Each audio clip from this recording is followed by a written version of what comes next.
بانو جزک شرما کر کھڑی ہو جاتی ہے۔ اتنے میں ابن العربی وہاں آ جاتے ہیں اور کہتے ہیں ان کے لیے کوئی موت نہیں جو اپنے پیاروں کے لیے مر جائیں، اور ان کے لیے کوئی غم نہیں جو ظلم کے خلاف کھڑے ہو جائیں، آپ دونوں میرے ساتھ آؤ۔ اس کے بعد وہ دونوں ابن العربی کے ساتھ چل پڑتے ہیں۔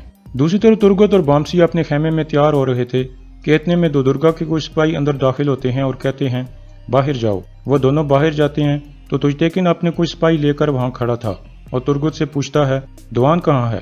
ترگت کہتا ہے ہم جب اٹھے تو وہ جا چکا تھا، شاید وہ شکار کرنے چلا گیا ہے۔ پھر تجتیکن بامسی سے پوچھتا ہے دوان کہاں ہے؟ بامسی بھی کہتا ہے ہمیں نہیں پتا ہے بھائی۔ تجتیکن بامسی کے منہ پر ایک مکہ مارتا ہے، لیکن بامسی برداشت کر جاتا ہے کیونکہ ارطغرل نے انہیں لڑائی کرنے سے منع کیا تھا۔ پھر تجتیکن کہتا ہے ان دونوں کو باندھ کر یہاں سے لے جاؤ، اب دیکھتے ہیں کہ ارطغرل کیا کہتا ہے۔ دوسری طرف حائمہ خاتون کے خیمے میں بھی ناشتہ چل رہا تھا کہ اتنے میں باہر سے تجتیکن کی آواز آتی ہے ارطغرل باہر آؤ۔ سب اٹھ کر باہر کی طرف جاتے ہیں۔ ارطغرل تجتیکن کے سامنے جا کر کھڑا ہو جاتا ہے۔ تجتیکن کے سپاہی ترگت اور بامسی کو بھی گرفتار کر کے وہاں لے آئے تھے۔ قبیلے کے بہت سے لوگ بھی وہاں اکٹھے ہو جاتے ہیں۔ حائمہ خاتون تجتیکن سے پوچھتی ہیں یہ کیا ہو رہا ہے؟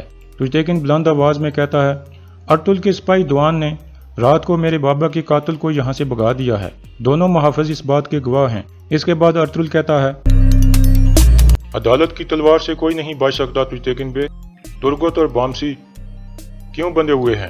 یہاں میں حساب لینے آیا ہوں، تم نہیں ارطغرل بے۔ میرا حساب صرف اللہ لے سکتا ہے تجتیکن، اگر تمہارے پاس کوئی ثبوت نہیں ہے تو ان کو چھوڑ دو۔ پھر ارطغرل کہتا ہے اگر ان کا کوئی قصور ہے تو ان کو سزا دینے کی ذمہ داری میری والدہ کی ہے۔ حائمہ خاتون کہتی ہیں ارطغرل صحیح کہہ رہا ہے تجتیکن، تمہیں یاد ہے جب پچھلی بار تم نے ارطغرل اور اس کے سپاہیوں پر الزام لگایا تھا؟ یہ مت بھولو کہ انہی بہادر آدمیوں نے تمہاری جان بچائی تھی اور تمہیں زندہ سلامت اٹھا کر قبیلے میں واپس لائے تھے۔ پھر حائمہ خاتون عبد الرحمن کو حکم دیتی ہیں کہ ترگت اور بامسی کو کھول دو۔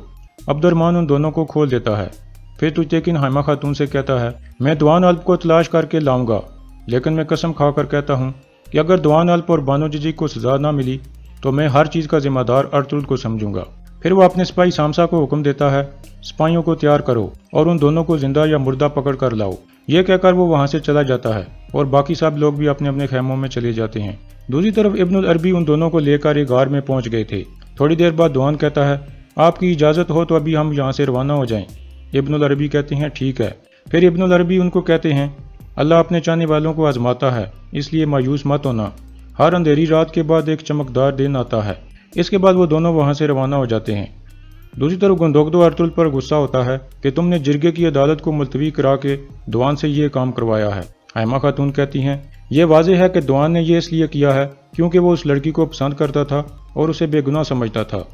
گندوگدو کہتا ہے ارطغرل ہم سب کے لیے قبریں کھود رہا ہے، مجھے سمجھ نہیں آ رہی کہ یہ کیسے اس مسئلے سے نکلے گا۔ دوسری طرف سامسا تجتیکن کو بتاتا ہے کہ سپاہی تیار ہیں۔ تجتیکن کہتا ہے تم قبیلے میں ہی رہو، ارطغرل اور اس کے سپاہیوں پر کڑی نظر رکھو، وہ قبیلے سے نکلنے نہیں چاہیے۔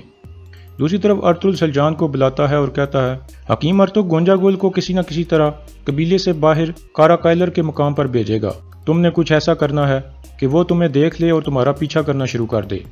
کارا قائلر کے مقام پر بانو جزک تمہارا انتظار کر رہی ہوگی، تم بانو جزک سے جو گفتگو کرو گی وہ گونجا گل کو ضرور سنائی دینی چاہیے۔ اس دوران تم نے یہ بات اسے ضرور سنانی ہے کہ کل شام تم دوبارہ بانو جزک سے ملاقات کرو گی اور اس سے آیت الن کے خلاف ثبوت حاصل کرو گی۔ یہ سن کر گونجا گل ہر چیز آیت الن کو بتائے گی اور پھر اگلے دن آیت الن وہاں جائے گی تاکہ وہ ثبوت تم لوگوں سے لے سکے۔ سلجان کہتی ہے میں سمجھ گئی، آپ پریشان مت ہوں۔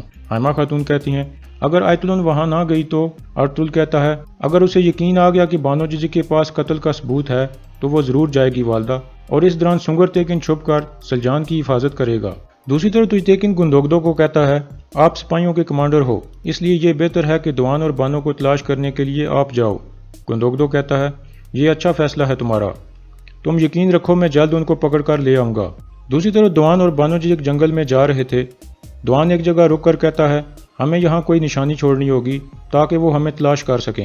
بانو جزک کرتے کا تھوڑا سا ٹکڑا پھاڑ کر اسے دیتی ہے اور دوان وہ ٹکڑا ایک درخت کی شاخ کے ساتھ لٹکا دیتا ہے۔ دوسری طرف دمرل حائمہ خاتون کو بتاتا ہے کہ تجتیکن نے گندوگدو بائی کو حکم دیا ہے کہ وہ دوان اور بانو جزک کو تلاش کریں۔ سنگر تیکن ارطغرل سے کہتا ہے ایسا ہی ہوا جیسا تم چاہتے تھے۔ ارطغرل کہتا ہے گندوگدو بائی دوان کو وہاں سے پکڑے گا جہاں سے میں چاہوں گا اور جب چاہوں گا، اور وہ اسے صحیح سلامت قبیلے میں واپس لائے گا۔ چلو ابھی چلیں بھائی۔ سنگر تیکن کہتا ہے چلو بھائی۔ ہم جا کر یہ کام مکمل کریں۔ اس کے بعد وہ دونوں حیمہ خاتون سے اجازت لے کر باہر نکل جاتے ہیں۔ دوسری طرف گندوگدو بھی جانے کے لیے تیار تھا۔ راستے میں اسے گونجا گول مل جاتی ہے۔ گندوگدو اسے کہتا ہے تم شادی کی تیاریاں شروع کر دو، ہماری شادی کوئی بھی نہیں روک سکتا، میں واپس آ کر بہت جلد تم سے شادی کر لوں گا۔ یہ کہہ کر گندوگدو آگے بڑھ جاتا ہے اور یہاں اس قسط کا اختتام ہو جاتا ہے۔